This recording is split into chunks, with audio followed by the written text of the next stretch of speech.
Ce soir, je voulais voir un peu avec vous, puisqu'on est fin d'année 2022, comment vous vous sentez un peu dans ces derniers jours? Ça vous fait? Bon, alors, franchement, Zotka Kimbi. Non, mais bon, alors je la refais, parce qu'apparemment, soit vous n'avez pas compris, entendu.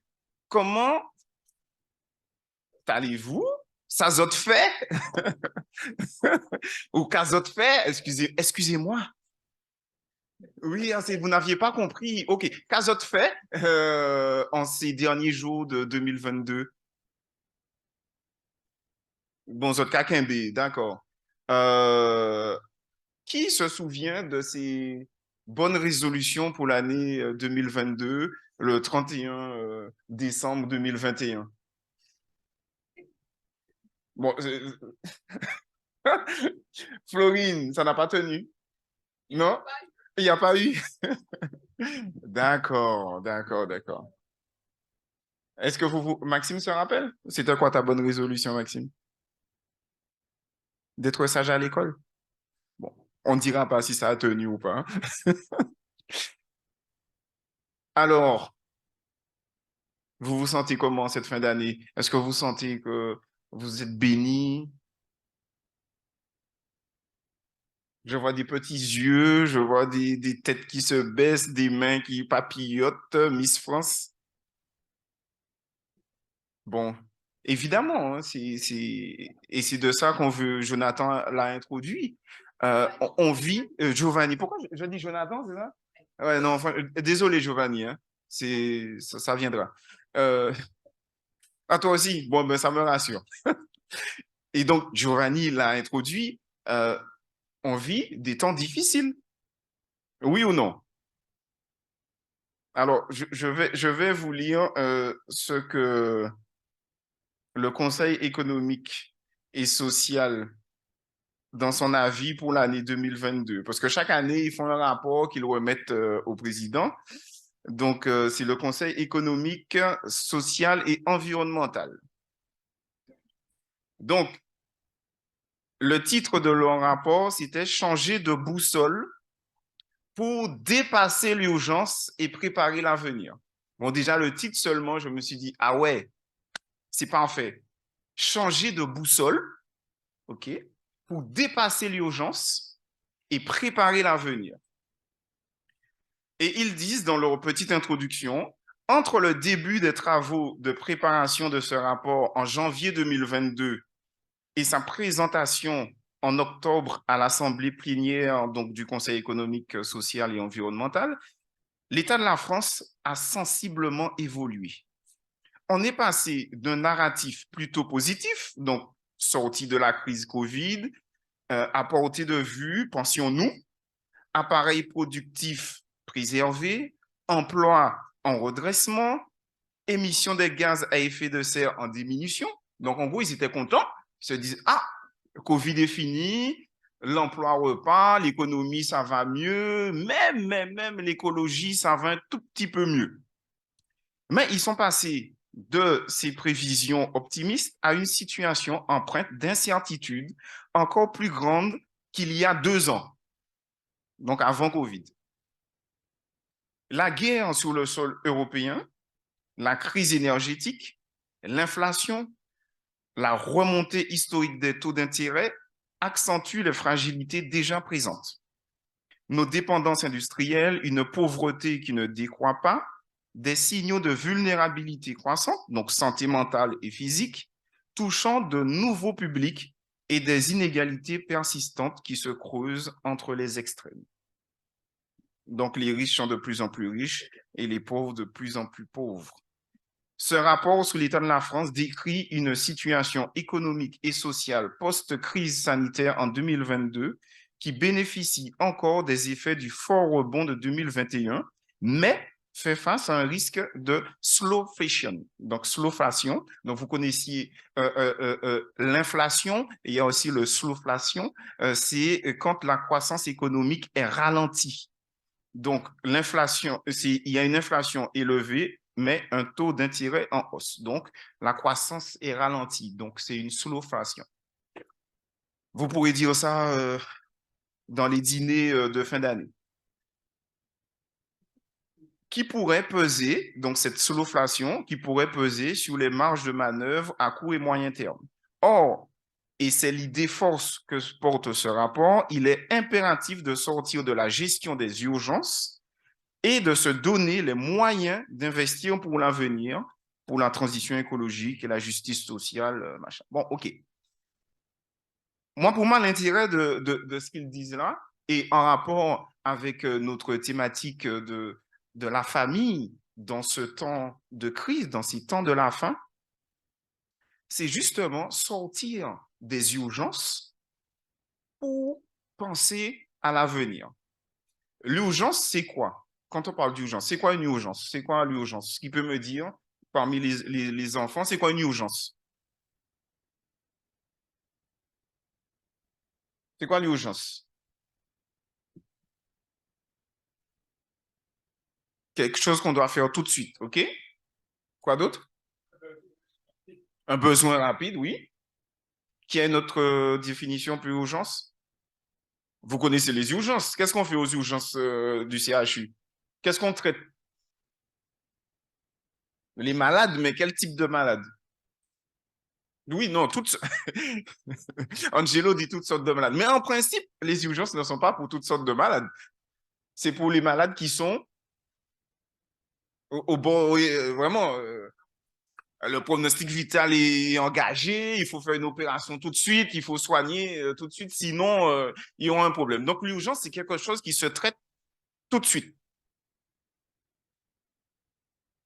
Est-ce que vous pensez, depuis le Covid, euh, on va d'urgence en urgence? En tous les cas, au niveau social, environnemental, on passe d'urgence en urgence. Il y avait l'urgence Covid. Alors après, on est passé de l'urgence pour manger et boire, pour se chauffer, puisque Mr. Poutine a décidé de faire une petite virée en Ukraine. Donc, bon, comme il était armé, donc forcément, ça n'a pas plu. Et donc, résultat, on se retrouve là, on a peur, on ne sait pas demain si on va manger du blé, si on va pouvoir manger. Problème pour se chauffer, pour manger, etc. Nous, en Guadeloupe, qu'est-ce qu'on a eu récemment? Tempête, donc il faut gérer urgence. Et dans ces cas, quand on traite des urgences, est-ce qu'on peut traiter d'autres choses, puisqu'on est pris par l'urgence? Est-ce que vous, quand vous avez un problème qu'il faut traiter là urgemment, est-ce que vous pensez à ce que vous allez faire dans 5 ans? C'est pas possible. On a la tête baissée et on soigne, on gère ce qui est là présent. Et c'est un risque que nous fait courir Satan, c'est d'être toujours dans l'urgence et de nous empêcher de voir l'avenir et de préparer l'avenir. Aujourd'hui, on va d'urgence en urgence et ça, c'est un gros problème. Alors, ce soir, on va, comme on est en réunion de prière et que je sais que vous aimez et que c'est normal, hein, et c'est super, prier le mercredi soir, il y a 3 types d'urgences que j'ai pu un peu retirer. Il y a l'urgence sociale économique que nous vivons aussi dans nos églises, puisque nous sommes des êtres dans la société. Nous vivons, nous travaillons, nous avons besoin de manger et de boire. Et beaucoup de nos frères et sœurs rencontrent des difficultés économiques, chômage, etc. Donc, on va prier aussi pour ça, on va penser à eux et on va aussi penser à l'urgence familiale entre les divorces, les séparations, les nous qu'a dormi dos pour dos, etc. Les problématiques avec les enfants et l'urgence spirituelle. Puisque si on fait un constat, on est sorti du Covid et malheureusement, beaucoup de nos frères et sœurs n'ont pas réussi à reprendre le chemin de l'Église, reprendre le fil de la foi, etc. Donc, il est important que nous puissions aussi nous reconnecter spirituellement et voir l'avenir, puisque Giovanni l'a dit à la fin de sa présentation, il est important pour nous de nous battre spirituellement. C'est un conflit entre Satan, mais qui a déjà perdu. OK? Donc, il a déjà perdu. Je le dis tout le temps à Valentin et Maxime, soyez dans le camp des vainqueurs, puisque Satan a déjà perdu. Vous avez fini de voir la Coupe du Monde, tout le monde a envie d'être dans le camp des vainqueurs. La France a perdu, ça fait mal, Enrique. On aurait aimé être dans le camp des vainqueurs, hein, à ramener la coupe. Eh bien, nous, on connaît déjà la fin. On sait déjà qui est-ce qui est vainqueur, et nous, dit, mais non, soyons, rangeons-nous chez celui qui va lever la coupe à la fin. OK? Donc, première urgence, et franchement, j'aimerais vous entendre un peu à la fin de cette année 2022. Qu'avez-vous constaté dans l'Église comme urgence sociale économique? Est-ce que vous avez des sujets, des prières? Est-ce que vous avez envie de prier pour quelque chose entre le travail, je ne sais pas moi, le travail, qu'est-ce qu'il y a encore? L'argent, hein? On aurait aimé avoir plus d'argent, que le Seigneur nous bénisse. Est-ce que vous vous sentez plus riche à la fin de cette année-là? Non, c'est possible, hein? Il y a des gens qui se sentent peut-être plus riches, non? Vous, vous connaissez l'histoire de Naomi dans la Bible? C'était qui Naomi? Non? Et de Bethléem? Ruth. Vous connaissez Ruth, mais vous connaissez pas Naomi. Si j'avais commencé par Ruth, tout le monde m'aurait dit oui, je connais Ruth. Mais oui, Ruth, Naomi, c'est la belle-mère de Ruth. Donc, c'était quoi leur histoire? C'était quoi leur histoire? Pourquoi justement, Naomi a rencontré Ruth et Ruth a rencontré Naomi? C'était quoi? Et pourquoi ils ont quitté leur pays? D'accord. Et qu'est-ce qui s'est passé après? Ouais, ok. Pourquoi ils se sont attachés? Mhm. Oui. Mhm. Ok, super. Tu avais dit quelque chose? Non? Tu n'as pas parlé? C'est pour? Exactement. Les époux sont décédés. Donc, elle part pour quitter. Quoi?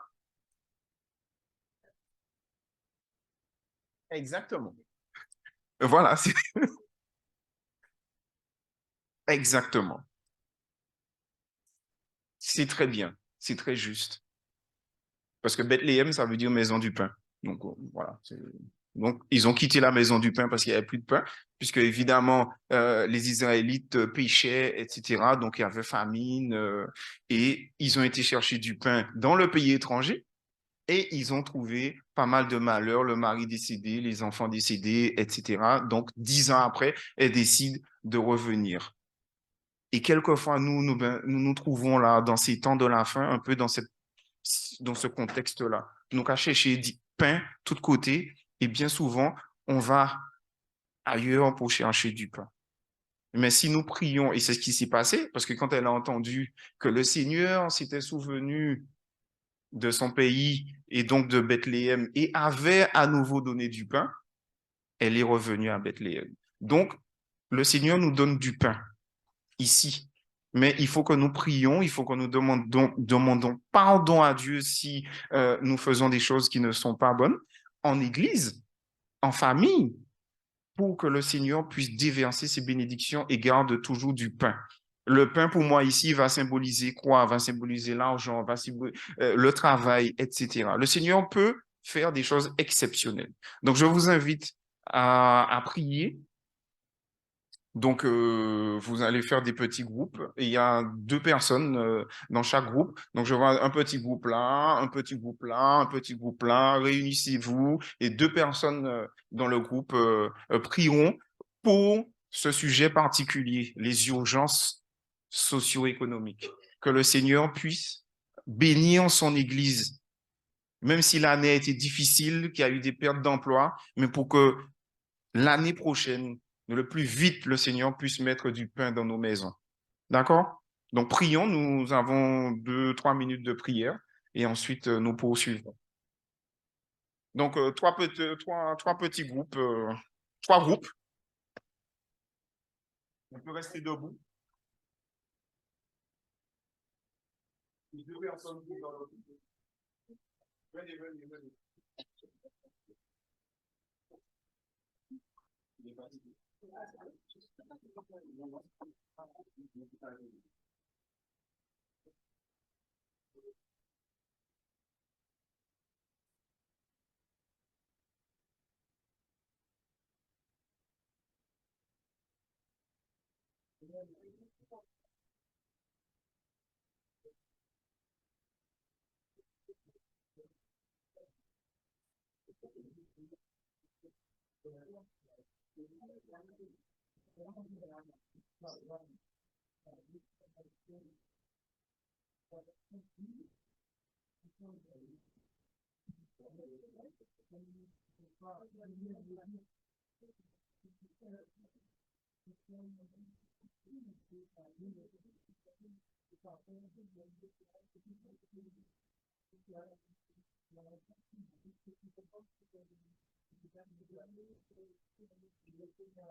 Donc, merci et croyons que le Seigneur entend nos prières et soyons convaincus qu'il agira.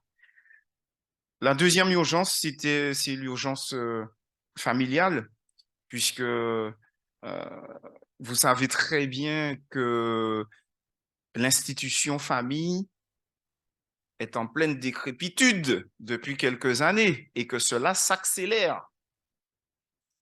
Pourquoi, d'après vous, la famille est ainsi attaquée?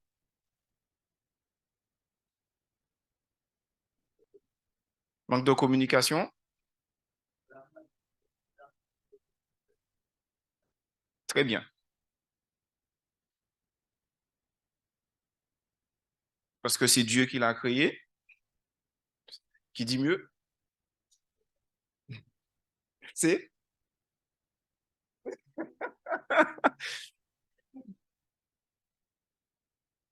d'accord. Mais pourquoi, d'après toi, Catherine, c'est la cible de l'ennemi? Ouais, ok, exactement. Bi- Bien sûr, exactement. Ah oui, c'est pas réservé à la religion, hein, c'est dans le monde que c'est comme ça. Hein. Natacha, tu voulais dire quelque chose?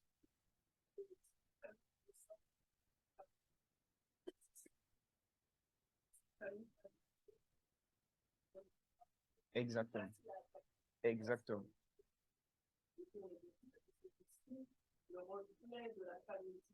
Exact. Exact.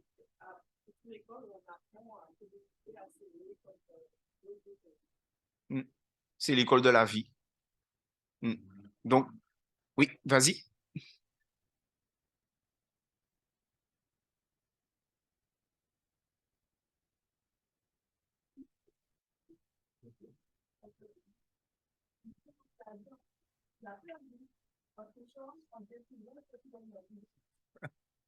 Exact. Exact. Bertrand?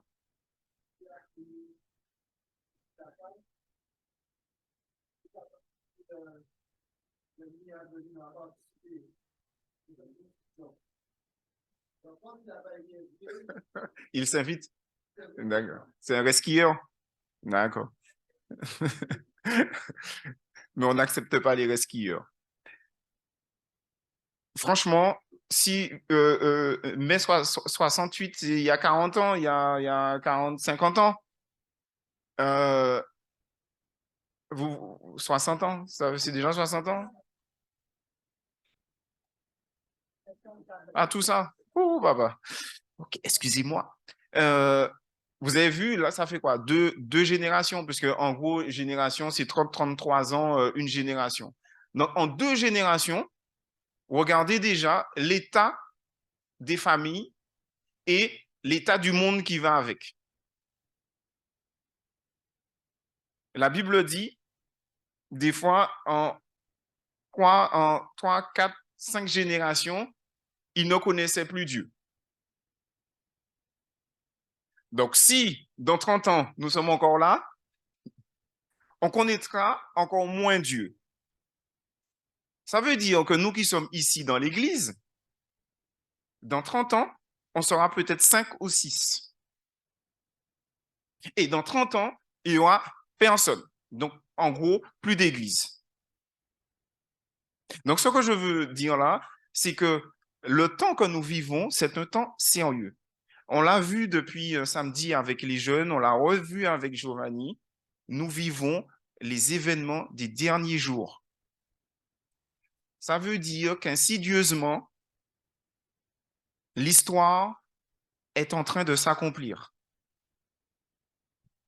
La famille, vous l'avez bien dit, c'est une institution divine, c'est quelque chose que Dieu a fondé pour structurer la société, mais aussi pour structurer les hommes de demain.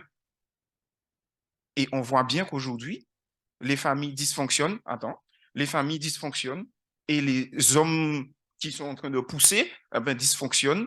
Et quand ça va aller, on n'aura plus rien.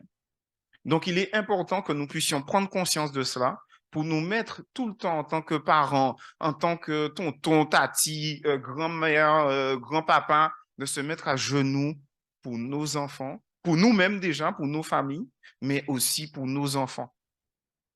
Parce que si ça se trouve demain, sur 10 enfants présents ici, combien seront encore dans l'église? Et ça, c'est une réalité. Frère Félicien. Non, mais je disais, on a beaucoup dit sur la famille. Dans la dernière question que vous avez posée sur la famille, je pense qu'on n'a pas parlé de l'amour. Quand on aime, frère, c'est quelque chose de tout à fait différent. Maintenant, les gens n'aiment pas. Soit ils cherchent à sauver quelque chose ou business, je ne sais pas. Mais alors, quand on aime vraiment, on trouve la solution facilement. Et la communication vient parce qu'on n'a pas voulu perdre cet engagement que vous avez fait. Je suis marié, ça fait plus de 50 ans. Donc avant 68 alors. Oh, après. Non, je t'embête. Ouais. Voilà.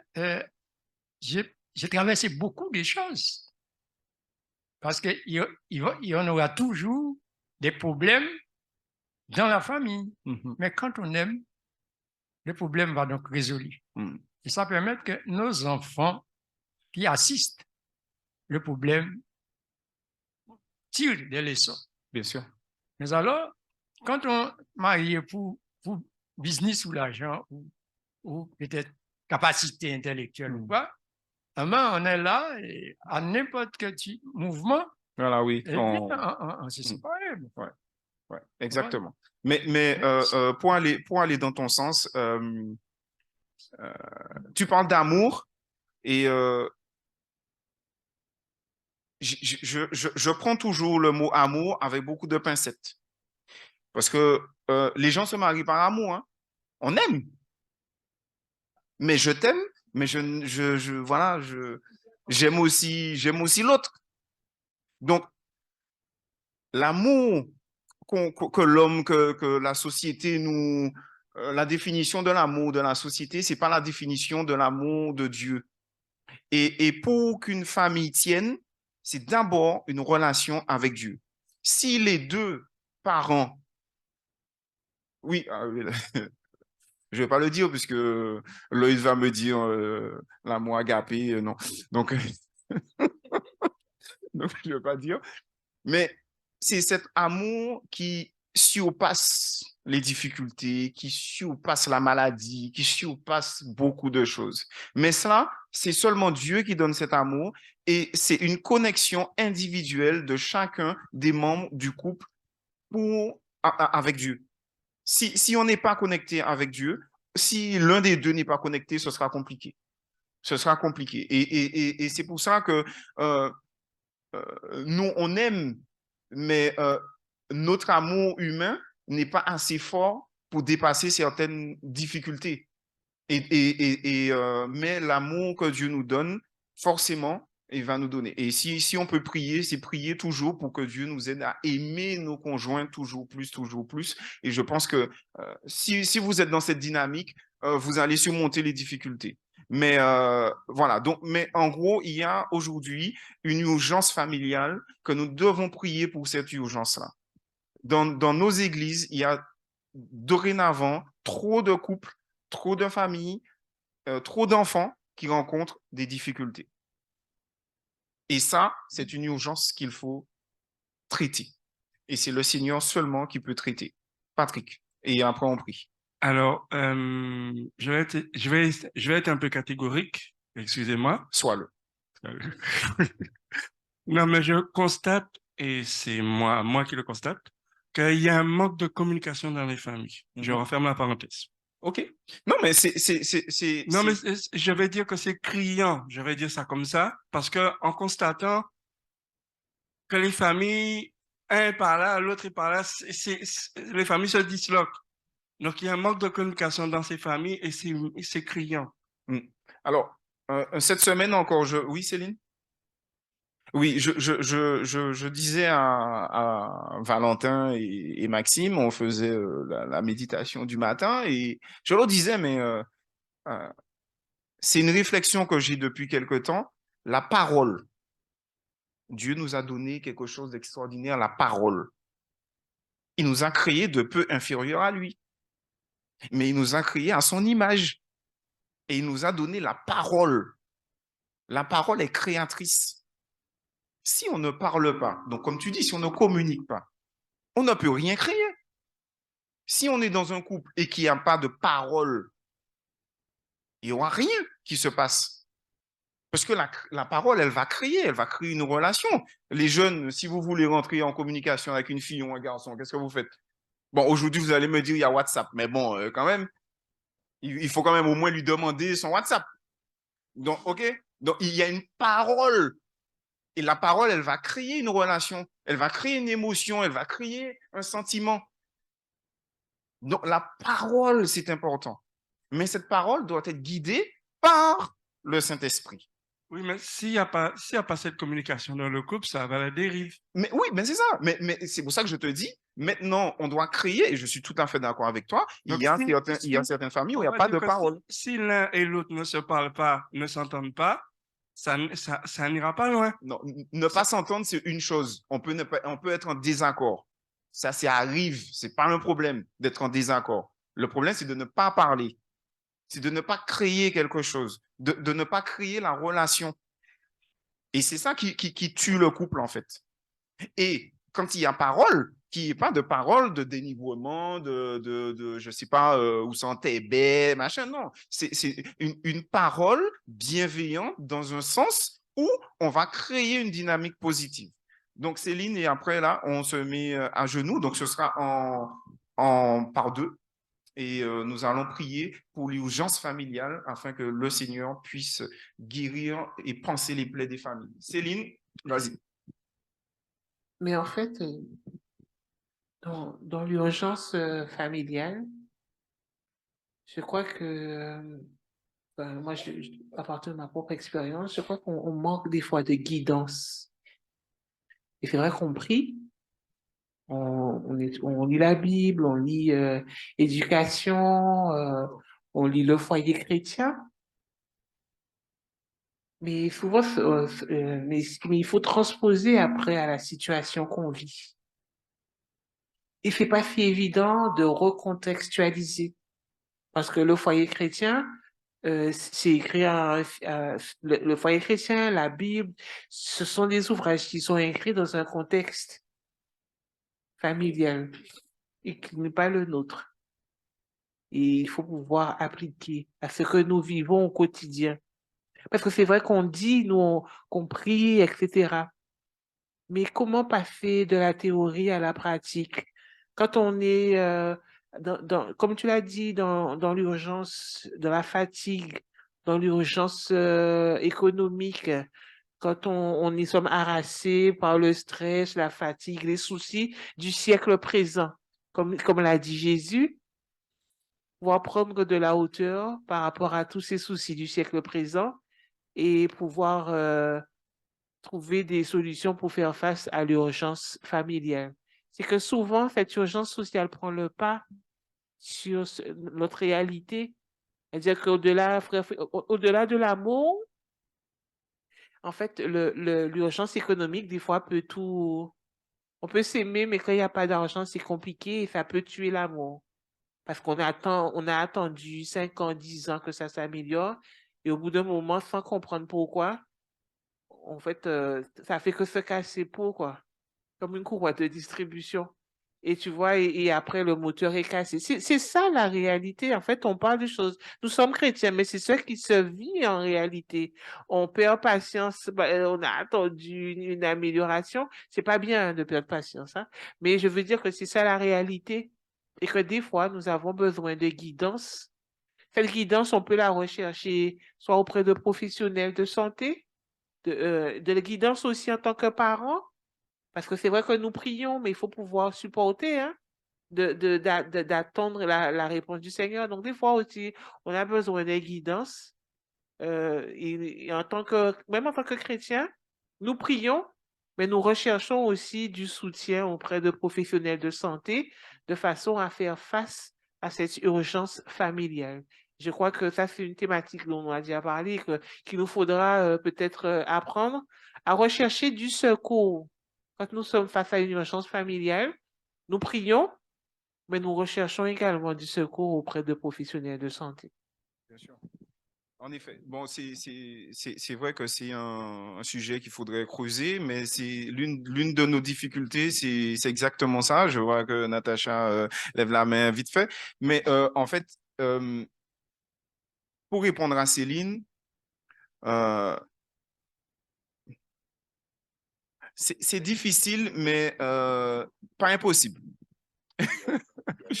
Parce que nos parents, grands-parents sont passés par là et ont traversé aussi des moments très, très, très, très difficiles. Et je pense que nos aînés pourront aussi peut-être, et c'est peut-être ça qui fait aujourd'hui la faiblesse de nos églises, c'est le témoignage. On a de moins en moins de témoignages.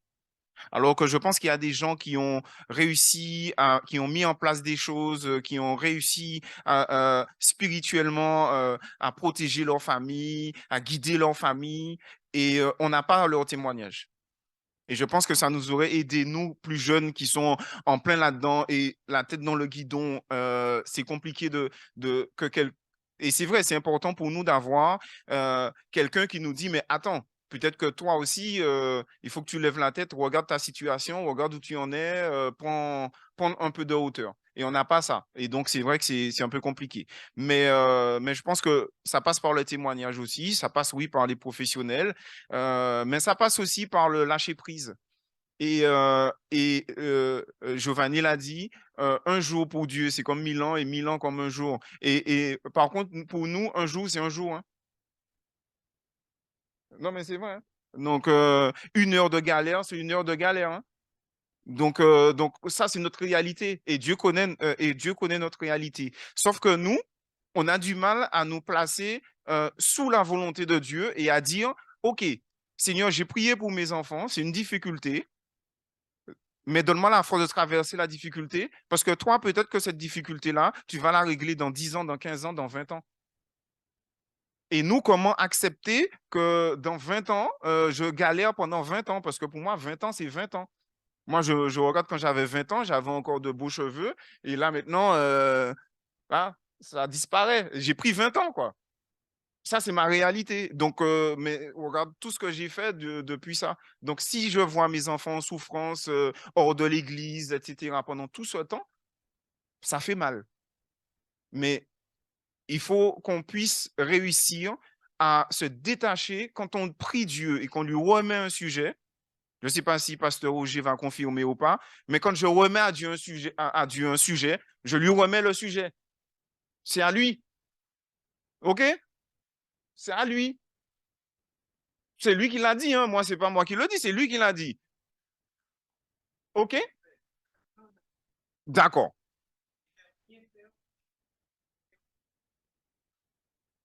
D'accord. Et ça, c'est ça la difficulté. Et nous, il faut qu'on réussisse à entrer dans cette dynamique-là. Et parce que nous, on veut avoir le contrôle, alors que Dieu nous dit non. Pendant que tu m'as donné ce sujet-là, eh ben, fais autre chose pour moi. Et moi, je m'occupe de ça. Et toi, tu fais autre chose. Et on avance comme ça. Sauf que nous, on veut voir le truc se régler. Donc, nous gourmet, donc on rajoute. Tu veux dire quelque chose, Ethan? Question. Ah, tu as une question? Vas-y. Quand vous dites, genre, vous mettez quelque chose entre les mains de Dieu et vous voulez pas, genre, faire la chose en même temps, genre, mais si tu mets la chose entre les mains de Dieu, genre, Dieu peut t'utiliser pour faire la chose plus vite, Bien sûr. Non. pourquoi tu dois faire autre chose? Attends, je te prends un exemple, hein. Tu as ton futur fils qui va. Non, tu as un enfant. Hmm. Il quitte l'église. Mhm. Tu as un enfant qui a grandi dans l'église et qui quitte l'église. Qui te dit, bon, moi, j'ai pas envie d'avoir ce mode de vie-là. OK. Tu pries pour lui, mais tu ne peux rien faire parce que tu ne maîtrises pas cela. Mais le Seigneur fait son chemin. Ok, Et donc, tu pries pour lui tous les jours, tous les soirs, tous les matins, tu vas prier pour lui, mais c'est Dieu qui va travailler son cœur. ok, donc quelque chose sur laquelle on n'a pas de capacité, comme la météo par exemple, on va pas agir, mais quelque chose sur laquelle on peut agir, on va agir. Donc, Donc par exemple, on fait pas comme la femme d'Abraham par exemple. si tu pries pour un travail, Mhm. tu vas quand même faire le CV, tu vas quand même réviser si tu dois passer un concours, tu vas quand même aller au Pôle emploi, tu vas quand même te débrouiller pour avoir le travail. Mhm. Ça, c'est. Donc, tu vois, mais il y a des choses sur lesquelles on n'a aucune prise, notamment sur les êtres humains qui nous entourent. On prie pour eux, mais on n'a pas de maîtrise sur ça. Mais si c'est pour un travail, etc., oui, on a des fois, il faut qu'on mette le pied. Est-ce que tu vois un peu la différence? Ouais. Donc, sur certaines choses, on peut. On va prier, puisque c'est important. Donc, on se met par deux. Après Lloyd, quand on aura prié. Donc, on se met par deux et prions pour l'urgence familiale, que Dieu puisse nous donner la force aux familles, la force de résister dans ces temps. On a parlé de communication, que Dieu puisse faire que la parole puisse revenir dans les couples et créer une dynamique positive.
Ah, c'est bon.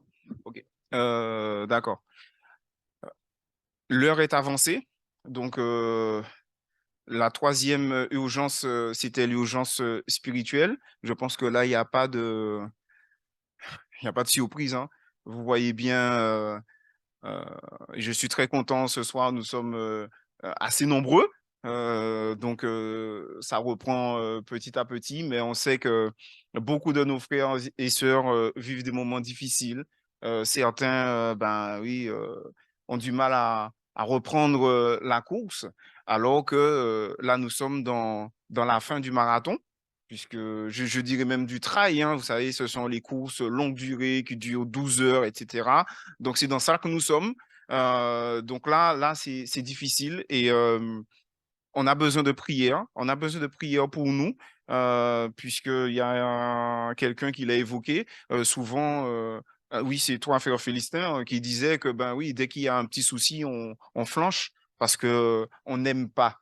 mais je pourrais dire, est-ce qu'on aime Dieu? On dit, Jésus, je t'aime. Déjà, est-ce qu'on dit ça beaucoup? Je ne sais même plus. On a peur de s'engager. Jésus, je t'aime. Donc, Jésus, je t'aime. Mais si on aime Dieu, ça engage derrière beaucoup de choses. Donc, le Jésus, je t'aime, c'est fondamental aujourd'hui. Mais c'est fondamental que nous puissions rester connectés. Donc, on va faire une dernière prière. Je ne sais pas si, Franz, tu es disposé à faire une dernière prière pour l'urgence spirituelle, pour que, ouais, je ne sais pas hein, si tu me dis hein, si tu es prêt ou pas. Oui? D'accord. Donc, c'est super. Là, c'est venu comme ça, hein, ce n'était pas prévu, donc désolé. Mais je pense que c'est nécessaire que nous puissions nous remettre à Dieu. C'est la fin d'année, on a vécu des bons, mais aussi de mauvais moments. Dans notre église, on voit qu'il y a beaucoup de nos frères et sœurs qui ont vécu des tristesses, des pertes, ce sont des moments difficiles qui interpellent. On a de nos jeunes qui sont partis faire des études. On se dit, est-ce qu'ils vont garder la foi, etc. Donc, il faut vraiment que dans ces moments que nous vivons, nous puissions spirituellement être forts, mais l'Église vit des moments difficiles. Il faut qu'on soit conscient de ça. Spirituellement, l'Église vit des moments difficiles. Et que là, on est dans un temps où on doit prier les uns pour les autres. On doit s'entraider les uns les autres, prier, même si on ne voit pas, on doit prier. Oui, frère.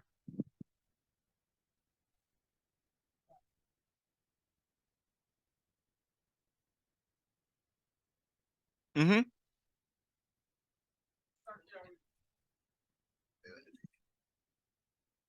C'est ça qui réveille à sous membres de l'Église. Ben nous, des fois, nous qu'à penser, manière la terre qu'à vivre, nous voulons vivre que la terre. Non, parce que bon Dieu qu'à attendre de nous pour nous satisfaire avec ça, nous ne pouvons pas planter chapeau en nous pour un bois pour point.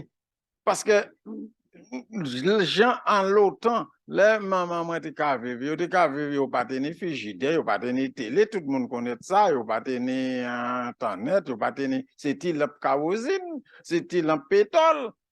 Mais aujourd'hui, nous avons besoin de tout bitin. Bon, la vie a devenu plus difficile parce que nous pas attiré nous à la terre, nous avons mené nous à dans Jolion. Parce que Léon là pour ça guider nous, pour ça couiller la bon Dieu ben nous.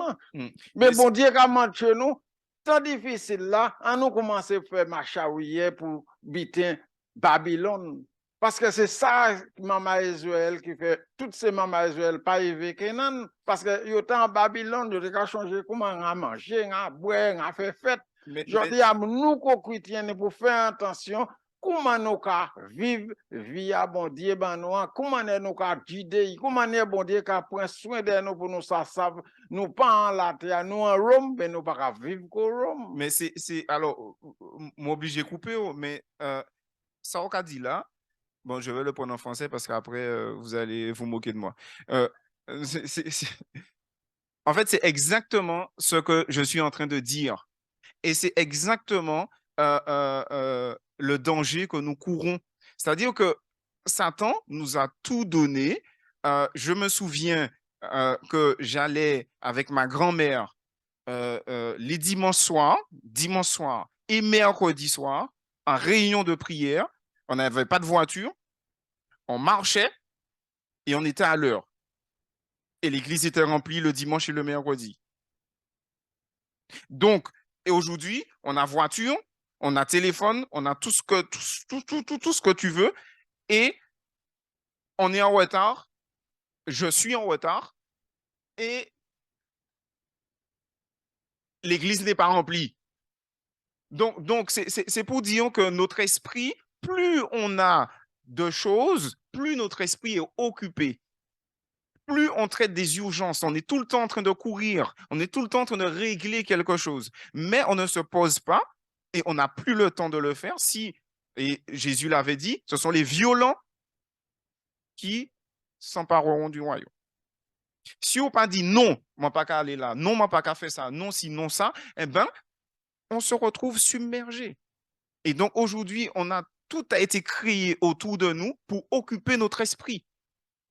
Donc notre esprit est tout le temps occupé à régler quelque chose, à regarder un téléphone, à répondre à un message, à machin, souci par-ci, souci par-là. Avant, si je n'étais pas chez moi ou pas auprès du téléphone, puisqu'il n'y avait que le téléphone fixe, la personne n'avait pas... C'était fini. Je t'ai appelé 3 fois, ouais, mais...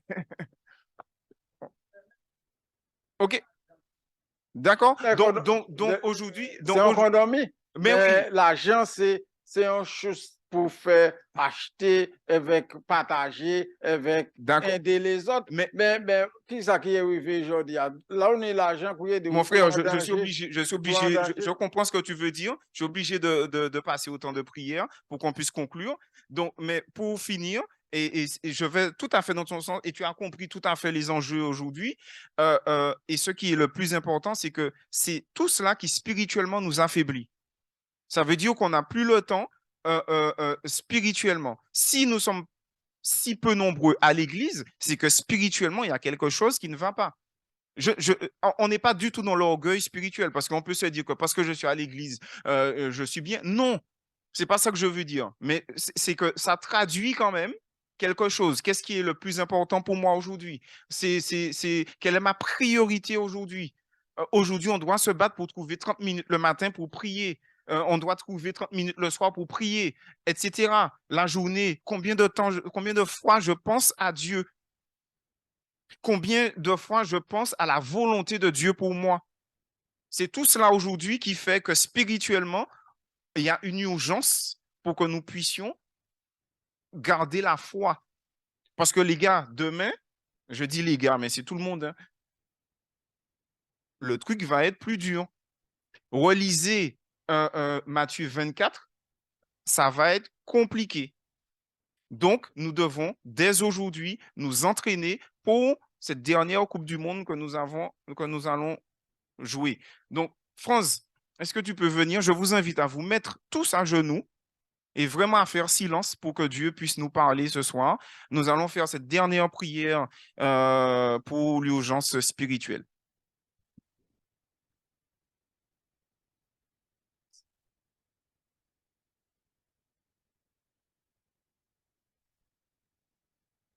Éternel notre Dieu, notre Père, tu permets que nous soyons ici dans ta maison pour participer à ce temps de prière, moment d'échange, moment de rencontre avec toi.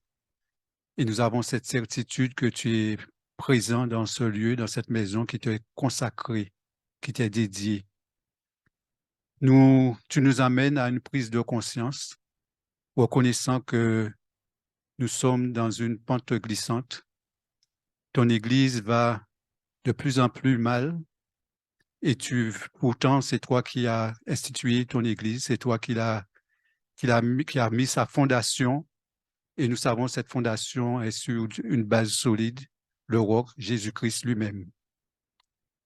Mais nous te prions, Père éternel, de permettre que ton Église puisse se réveiller, sortir dans ce sommeil spirituel, afin qu'elle puisse chaque jour se donner entièrement à toi, que chacun de nous puissions nous consacrer entièrement à toi, que nous prenons le temps de communier avec toi, nous prenons le temps de nous retrouver ici dans ce lieu pour pouvoir entendre ta parole, mais aussi fraterniser, car ce sont des choses importantes pour notre progression spirituelle, pour notre développement, pour notre connaissance, la connaissance du salut, la connaissance que tu nous donnes en la personne de Jésus. Permet que chaque jour, chaque moment de rencontre, chaque temps de réunion, que nous puissions mettre tout de côté nos activités séculières pour pouvoir ainsi nous tourner vers toi, nous rencontrer dans ce lieu, dans cette maison, pour que nous puissions élever ton nom, te glorifier, t'exalter, mais aussi pour que nous soyons édifiés, entendre ta parole et que notre âme soit nourrie de ta parole. Bénis ton Église, qu'elle a besoin de toi. Permets que chaque instant, Seigneur, tu permet qu'elle soit sur ta protection divine et qu'elle puisse ainsi continuer sa progression, sa préparation spirituelle, car nous savons que tu viens bientôt. Tu nous fais comprendre que le temps dans lequel nous vivons va de mal en pis et qu'elle va faire sa fin, ce temps va faire sa fin. Alors donne-nous de pouvoir ainsi te rechercher et nous préparer en conséquence. Merci Seigneur pour toutes tes grâces, tes bénédictions, pour ta parole que tu nous as donnée en ce soir. Dans le nom et par les mérites de Jésus, nous t'avons prié. Amen.